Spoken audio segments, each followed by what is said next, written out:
My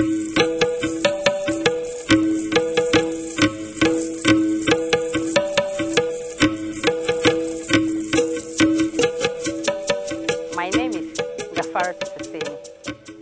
I'm 48 years of age. This place is called Buanayile in Tamale. It's a suburb of Tamale. We are in the Sanargo district, and this village is called Buanayile. So the farm is found in Buanayile. Actually, my business is Quingaf Enterprise. I'm into processing, and I was not farming before. I used to do food processing. I still do.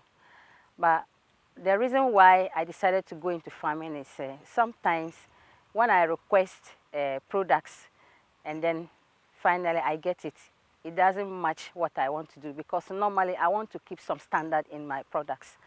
And then I was looking at the farmers.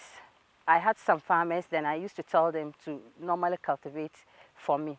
But the quality they were giving me was not good for me. So I decided to try my hand in farming. So normally when I farm, I don't sell. I keep it down, then I process bit by bit until everything is gone. Then the year comes and then I do another farming again. So in all, I have about a 20-acre land of farm. And I do the maize, 5 acres. I do groundnuts, 5 acres. I also do pepper. Then I do yam. So the yam, I use the yam to prepare yam flour. Then the pepper, I process the pepper into pepper powder, and then some other spices. I have some other mixed spices which I add the pepper to. And I also use the groundnut to prepare peanuts. I do the ones for spread. Then I also do another for just normal groundnut for cooking. Then I also do another sesame. The sesame too, I use it to do sesame cookies. I do sesame cake from it. I do sesame paste. Then I do other things from it. Actually, I'm a teacher. I realized that when I closed from school, I had so much time to walk about. So I decided to do some business and to just engage me and to make sure that I also make extra income for myself. Normally, when I wanted to do the farming, I did some trials. We have a backyard garden behind our house. So the things that are growing, I did them in bits, small, so that I could see how it will grow. And then to see whether whatever quality that will come out from it is what I really need. So I did that, and then it wasn't up to an acre. It was just some small portion. Then at the end of the day, I did the harvesting, and then I did the products, and I realized that if I go by that method that I use, I could get quality. So I decided to look for land. Actually, I didn't have much money then, because processing is very difficult to process. You need so much money to do processing.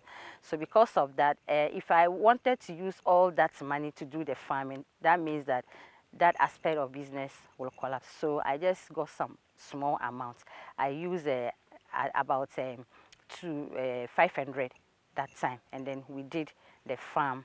And then actually at the end of the day, we were able to get about 2,000 from the 500. We use tractors. So when you pay the tractors, 1 acre is 80 cedis. But when we started, the time that we started, it was 70 cedis. Right now it's 80. So when we cultivate, you pay according to the number of acreage that you do. Then you multiply by the amount of money. Then you pay. So after that one, when it is time for you to people to sow, you pay them, and each person you pay 5 cedis for sowing. Actually, it's not easy to do farming. It's not, because actually if you don't have money, you cannot farm. The inputs, you buy a lot of seeds. You buy seeds. You have to buy the seeds, and then after the seeds, you have to buy chemicals to do spraying. That is if you want to go that way. You also have to pay labor for them to do, because there are times that you just need people to work for you, especially when it is time for harvesting, especially the groundnut. When it is time for harvesting the groundnut, so many people's farms are ready. So if you don't pay people to come, they will not come and then do the harvesting for you. So normally when it is around that time, you see that you spend much money. From the farming, I bought a machine. I process. So once I process, most of the things I dry them. So I bought a machine, a milling machine to be milling the products. Then I also bought a dryer through the farming. I bought a parcel of land from the farming because the intention is that coming in the near future, we should be able to set up our company. The challenges are numerous, but I think that we just mention a few. There are times that you can buy seeds and then sow on the ground, and then the rains will not come at all. The whole thing will go waste. When it is raining, then you have to buy another. So that means that the first money that you have invested is gone like that. So it's a very big challenge. And the other thing is that we need access to markets to be able to sell our end products. And we also need some other machinery because we do extract oil. So, and then currently what we are using is very small. As regards to the farming there, we need tractors because when it is time for farming, people are there like looking for the tractors to go and do their own farming. So if you are not fast enough, you lag behind, and that might go against what you are doing. There are a lot of innovations in my business. I started with dawa dawa, you understand?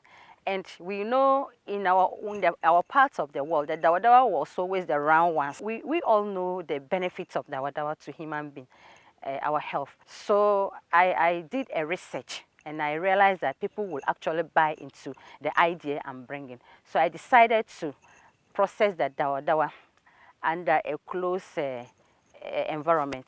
Then we pack it in bottles and then in sachet. That's one innovation. I did it first before any other person in our part of the world. In the north here, nobody was doing that. Anytime you needed dawa dawa, you have to go for the round ones. But I did that, and then now many people are doing it. So it's a plus to our company. Then the other thing is that we also do soya. People like soya products, but the way it was being processed, and then children will carry it just around, and then they use artificial color to color it, and then people complain about it. So we decided that we're going to do it differently. So we extract the milk, then we do the cheese, and then pack it such that when you are picking it away, you don't have any problem. And then you can even store it for several days, because the way we do it, you can buy it, put it in your fridge, and then anytime you want, you can use it. But before that, if you bought it today, by the next day, the whole thing will go bad. But there's a way we do it, and then it can stay for so many months. That's a plus to our company.